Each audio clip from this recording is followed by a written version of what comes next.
Jeffrey Epstein and Ghislaine Maxwell were intelligence agents of a certain little country in the Middle East. Watch my video for proof positive beyond a reasonable doubt. That Epstein, with his little friend Ghislaine and Ghislaine's father, Robert Maxwell, who was obviously a spy of the Israeli intelligence agencies, that there was something else going on here. Epstein was not some sort of whiz-kid hedge fund manager. Epstein was playing a part. Epstein was a LARPer. Epstein was cast for a specific role, and he played it really well.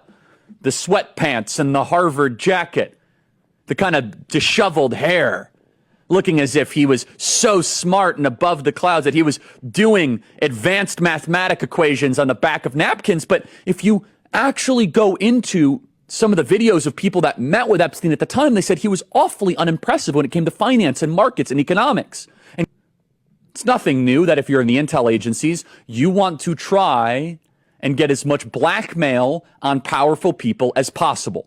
Easy, not hard. And this is no longer just speculation. First of all, the evidence that shows that Epstein was a creation of either Mossad, Israeli intelligence, American intelligence, Saudi intelligence, or maybe he was just a hired gun. Maybe he was just the guy that countries would go to and park a couple $100 million and say, hey, can you get one of the members of the royal family with a 13-year-old so we can get them to do what we want to do? Members of Congress are actively being blackmailed. The Epstein playbook is being used on a daily basis. Jeffrey Epstein was not a financier.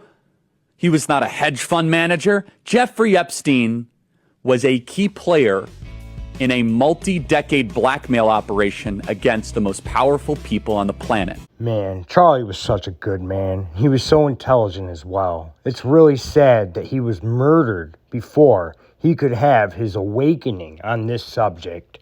Anyways, here is Ari Ben Menashe, a famous Israeli intelligence officer. Ari, thank you for coming on. Would you like to just tell the people who you are and how you got into intelligence? I worked for Israeli military intelligence after spending some time in Israeli military. One of Epstein's main targets at the time, going back to 1992, was Bill Clinton.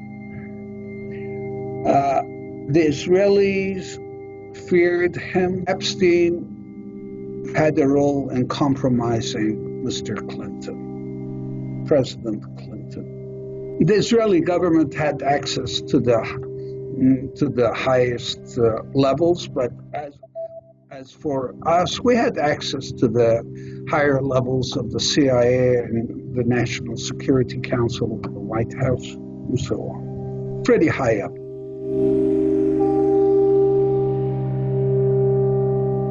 If Epstein was only a mid-level manager of the operation, is the operation continuing right now in a way that people aren't aware of? The Israelis continue operating. They don't stop. He was all over Epstein. And one of the things I would like to mention, which is really important, in the 90s, Bill Clinton and Ehud Barak, who was Prime Minister of Israel at the time, had a meeting in Washington with Arafat. And they did not sign the peace deal that was available because they were being blackmailed by the Israeli right. Because we could have had some sorts of deal with the Palestinians going back to the 90s. But Ehud Barak and Clinton were being blackmailed by the Israeli right, especially Ehud Barak. Are you saying that that particular blackmail that caused that decision not to have peace was Jeffrey Epstein and Ghislaine Maxwell involved in providing that blackmail information? It was them, yes, involved. This goes back to the early 90s. Yes, they were involved. And Mr. Barak was real close to Epstein. Barak received about $2.3 million from the Wexner Foundation, which was a philanthropic organization largely run by Epstein himself in conjunction with somebody who he organized and administered financial consultancy for at the given time. So Barak apparently did research consulting for this particular firm. It's a foundation that advances Jewish professional development, Israeli professional development as well. What exactly did he do for the Wexner Foundation? Nobody really knows. Barak refuses to say. He says it was research related. That research was never published. The Wexner Foundation and obviously Epstein himself are not saying anything either. However, Barak was photographed coming out of the apartment of Epstein in New York in 2016. The work he did for the foundation dates back to 2006. So now we're seeing a trading of barbs between Barak and Benjamin Netanyahu. Benjamin Netanyahu tweeting, what else beside money, obviously, did that sex criminal, meaning Epstein, give Ehud Barak? But at a time during my occasional visit to the United States, I was sometimes participating in a breakfast or a lunch or a dinner at his New York townhouse together with respected American public figures. In this apartment, it is an apartment in an old residential building with 120 apartments, at least a dozen of which are Epstein's apartments, and he gives them to people he wants to let live in them from time to time. I am an ordinary citizen. I do not hold a position. If you take from someone and live in an apartment of someone, you are in a problem because you are a journalist and you cannot do that. A citizen can live in an apartment that a person he has social or business connections with gives him.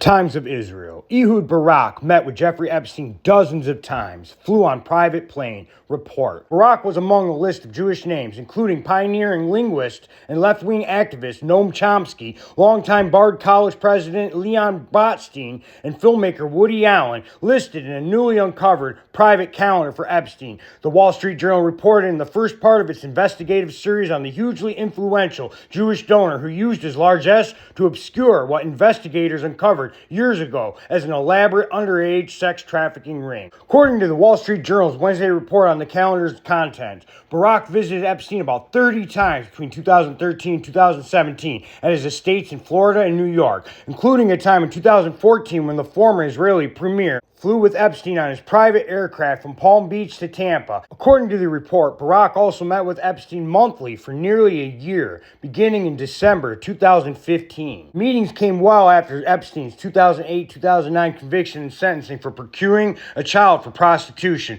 but Barak has maintained that he had no knowledge of Epstein's activities. The former premier said he first met Epstein in 2003 at an event attended by American dignitaries through the late Israeli president and statesman Shimon Peres. The two arranged to meet at a later time in New York. I came to his house quite a few times with my wife, Barak claimed, adding that he'd met many interesting people at Epstein's homes. One of those meetings between Epstein and Barak included Chomsky to discuss Israel's policies with regard to Palestinian issues in the international arena, Chomsky told the Wall Street Journal on Tuesday. Epstein's calendar also featured other meetings with Barak, such as that also included an executive at a consulting firm of former Secretary of State Henry Kissinger. Both Chomsky and Botstein also defended the decision to continue meeting with Epstein after his first sex trafficking convictions, with Chomsky stating that Epstein's prison time indicated a clean state, and Botstein invoking Bard's history of supporting prison rehabilitation programs. According to the reports, Epstein also had more than a dozen meetings with Ariane D. Rothschild, the chief executive of the Rothschild Group of Swiss Jewish bankers. This is Maria Farmer, one of Epstein's most notorious victims. Mentioned that you knew that Wexner had some sort of Israel tie and that Ghislaine was working under him. Lex Wexner, how the billionaire enabled Jeffrey Epstein's rise. Former Israeli Prime Minister Ehud Barak received Wexner Foundation funds. Years later, he partnered with convicted sex offender Epstein. By 1986, he had met Wexner. 5 years later, the retail billionaire had granted him full power of attorney, an extraordinary delegation allowing Epstein to sign checks, hire staff, borrow money, and buy or sell property on Wexner's behalf. The documents show how control of Wexner's Manhattan townhouse at 9 East 71st Street was formalized through a structured transaction involving a $10 million promissory note and personal guarantee signed by Epstein. The property became Epstein's New York base and a symbol of his growing stature. By the early 90s, Epstein was embedded in Wexner's philanthropic and corporate world, serving as a trustee of the Wexner Foundation and as president of Wexner-affiliated property companies. In 1996, he relocated his firm to the U.S. Virgin Islands, positioning himself as an offshore financier. Can you elaborate on that? Do you think he had ties to Israeli intelligence? I can assure you that Wexner handles Ghislaine, and Ghislaine answers to Wexner. I know that for a fact. So you think she answers more to that's how I knew he was Wexner than like, I don't know, like Israeli intelligence where her dad worked, right?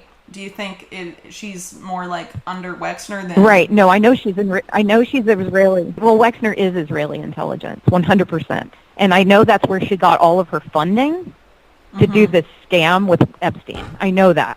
Oh my gosh, that woman is the most dangerous asset for Israel that you can even imagine. I mean, she is so dangerous. So she would tell the story that her dad had Epstein protecting her. And I'm like, wait, what? This is weird. So she would say that Epstein was kind of assigned to her to take care of her because her dad, like right before her dad passed away. But her dad knew him.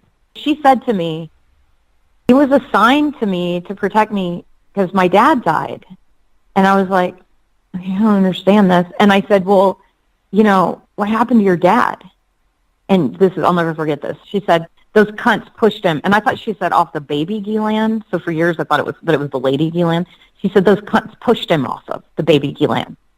She said about her dad's funeral too. She told me, she said he was such an important person for Israel that they gave him a state funeral, and she went on and on and on about his funeral ceremony, and she showed me pictures of like what a big deal it was. And she said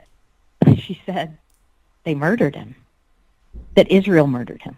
Robert Maxwell's death was just one of several odd and bizarre deaths to do with the Jeffrey Epstein saga that beggars belief and completely flies in the face of the odds. Terry, were you ever made aware at any point in your handling of this case if Mr. Epstein was an intelligence asset of some sort?